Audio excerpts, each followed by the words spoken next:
নমস্কার, কেমন আছেন সবাই? শর্মিষ্ঠাস লাইফের নতুন একটি ব্লগে আবার সবাইকে স্বাগত জানাই। আশা করব সবাই ভালো আছেন। আজকে চললাম আপনাদের কথা রাখতে।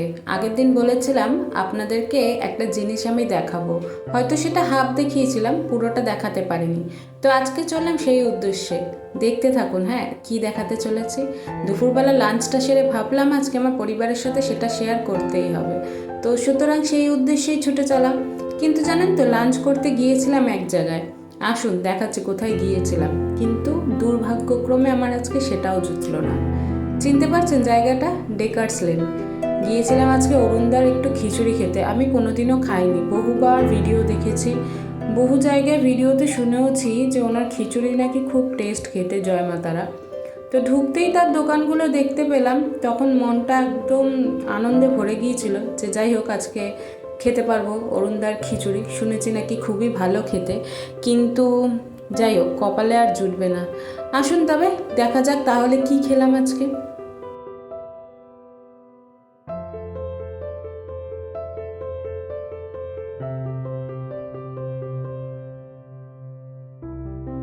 এই যে ঢুকতেই দেখছেন জয়মাতারার দোকান, একদম সামনে ওনার ননভেজ কাউন্টার, তারপরে তো ভেজ কাউন্টার।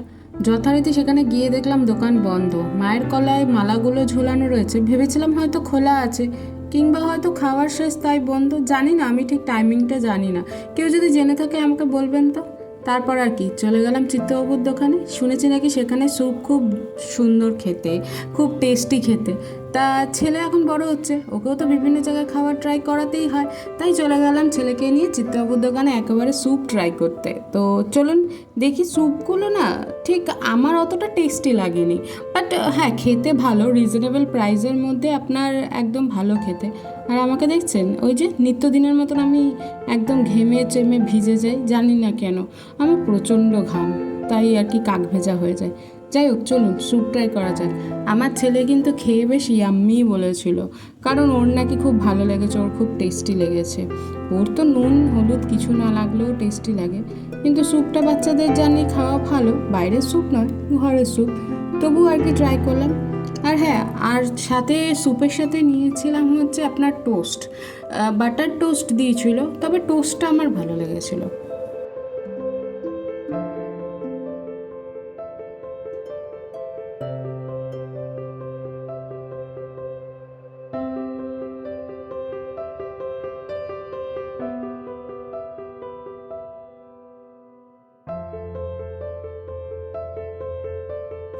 আর আমার ছেলেকে তো জানেন, যেটা আমি খাবো সেটাই নাকি ওর লাগবে। একেবারে যে স্যুপ খেতে খেতে দেখলো আমি রুটি খাচ্ছি, টোস্ট খাচ্ছি, ওরও তখন নাকি টোস্ট খেতে লাগবে। তবে কালকে আমি কিন্তু এই চিকেন, কি বলে ওটাকে, ভুলে যাই মাঝে মাঝে নামটা, জানেন তো, কবিরাজি, ফিশ কবিরাজি। ফিশ কবিরাজিটা খেতে কিন্তু আমার ভীষণ ভালো লেগেছিলো। তবে আমার ছেলে খেয়েছিল এত কিছু বাদ দিয়ে, তিনি খেয়েছিলেন সস, তার নাকি ওই সসটাই খুব টেস্টি লেগেছিল। যাই হোক চলুন তবে। আর তারপরে নিয়েছিলাম বললাম রুমালি রুটি আর চিকেন ভর্তা। চলুন তবে। তবে আমার একটা জিনিস ভালো লাগলো, ওখানে প্রাইসগুলো সত্যি কিন্তু ভালো ছিল, মানে কম পয়সা, বাজেট ফ্রেন্ডলি, পকেট ফ্রেন্ডলির মধ্যে একদম ভালো খাবারগুলো, খাবার দাবার খুব ভালো ছিল, ওনাদের সার্ভিসও খুব ভালো ছিল। তাই আমার হাজব্যান্ড জানেন তো বলছিল যে তুমি দিন দিন লাইফস্টাইল ব্লগ করতে গিয়ে তো দেখি ফুড ব্লগার হয়ে যাচ্ছ। বাট আমি কোনো ব্লগার নই। সবাই আমাকে এসে যখন বলে আপনি কি ব্লগ করেন ফেসবুক থেকে, বাট আমি কোনো ব্লগার নই, সত্যি কথা। জাস্ট নর্মালি ভালো লাগার ক্ষেত্রে ভিডিওটা শুরু করা, আর আপনাদের এত উৎসাহ পাওয়াতে, আপনারা আমাকে যে উৎসাহটা দিয়েছেন চ্যানেলকে আমার সাবস্ক্রাইব করে, তার জন্য ভিডিওগুলো করতে আরও ভালো লাগাটা আমার তৈরি হয়েছে। তো তাই আর কি ভিডিও করা, আমি কোনো ব্লগার টগার কিছু নয়। আর এই যে আমার ছেলে দেখেছেন মৌরি মিষ্টিটাও ছাড়েনি, পয়সা দিয়ে খেয়েছি না, আমরা বাঙালি বাবা, সেটাও তো উসুল করতে হবে। আরও প্রথম মৌরি মিষ্টি দেখেছে, তো কেই বা ছাড়ে বাচ্চারা, মিষ্টি মিষ্টি জিনিস একেবারে।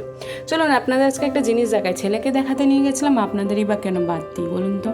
এই যে আমাদের নস্টালজিয়া দেখতে পাচ্ছেন, সেই ট্রামগুলো কেমন লাগে না? একসময় এই ট্রামই আগে আমাদের সমস্ত কিছু ছিল, কিন্তু এখন সেগুলো দেখুন কিভাবে। আমার তো জঙ্গলটা দেখেই মনে হচ্ছিল ওখানে ভূত টুত কিছু একটা আছে বাবা। তো সেগুলো কিভাবে পড়ে রয়েছে না এখন। কত জিনিস বদলে যায়, জীবনের থেকে উঠে যায় সেগুলো। এই যে লাইনগুলো ধরে ধরে কত স্মৃতি, কত মানুষের আনাগোনা সমস্ত কিছু এখানে ছিল, কিন্তু আজকালকার জায়গায় সেই জায়গাটা পুরোই একদম ফাঁকা। তাই আর কি শেয়ার করলাম যে পুরোনো জিনিস ছেলে কখনো ভিডিওটা যখন পরবর্তীকালে দেখবে তখন যদি আর এই লাইনগুলোও না থাকে তখন ওকে অন্তত দেখাতে পারবো, এই কারণেই। চলুন তবে সাথে থাকুন।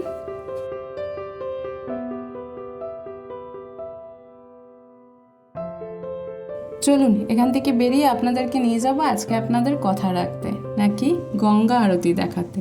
সত্যি বলতে অসাধারণ সুন্দর লাগছিল। শুনলাম সেখানকার টাইমিংটা 6টা থেকে শুরু হয়, 7টা পর্যন্ত হয়। আমি এর আগেও একবার গিয়েছিলাম, সেখানে গিয়ে তখন শুধু আরতির হোমের যে যজ্ঞটা হয় তার শীষটাই পেয়েছিলাম। কিন্তু কালকে জানি না কেন, হয়তো আপনাদের দৌলতে বা আমার ভাগ্যক্রমে আমি কিন্তু সেই আরতি দেখতে পেরেছি। আর সত্যি অপূর্ব লাগছিল দেখতে, পুরো মনে হচ্ছিল আমি একটা অন্য জায়গায় চলে এসেছি। আর এই যে কপালে মাথায় টিপ দিয়ে আমি আর ছেলে একবারে মা গঙ্গার নাম করে সেখানে সত্যি সুন্দর সন্ধ্যাটা কাটালাম। অনেকটাই চেষ্টা করেছিলাম জানেন তো সামনে দিয়ে তুলতে, কিন্তু ওই যে যারা গিয়ে সিট পেয়ে যায় তারা তো আর আমাকে জায়গা দেবে না, না। তাই যতটা কষ্ট পেরেছি আপনাদেরকে দেখানোর একটু চেষ্টা করেছি। আবার একদিন যাব, গিয়ে আপনাদেরকে একটু সামনে থেকে দেখাবো। তবে সন্ধ্যাবেলা 6টার মধ্যে গেলে কিন্তু আপনারা বসার সিট পেয়ে যাবেন, তার আগে থেকে একটুখানি যেতে হয়। এই যে মা গঙ্গার ওখানে এই দেবী মূর্তিটি, এখানে ওনাকেই পুজো করা হয়। তারপরে এই গঙ্গার আরতি দেখেছেন কত উঁচু করে হাতটা তুলেছি, সবার ভিড়ের মধ্যে দিয়ে ঠেলে ঠেলে গিয়ে আপনাদের জন্য কষ্ট করে এই ভিডিওটা তোলা। কারণ আপনাদেরকে কথা দিয়েছিলাম আমি একদিন হলো গঙ্গা আরতি দেখাবো। তো সেই সুযোগ যখন পেলাম কেনই বা ছাড়া, নিজেও একটু দেখে নিয়ে নিজের ফ্যামিলিকেও একটু দেখিয়ে দিই।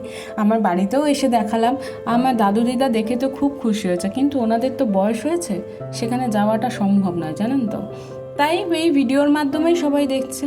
তা আমার ভিডিওর মাধ্যমেই যারা আজকে গঙ্গা আরতিটা দেখছেন, এখান থেকেই আশা করব তাদের মনস্কামনা পূর্ণ হোক।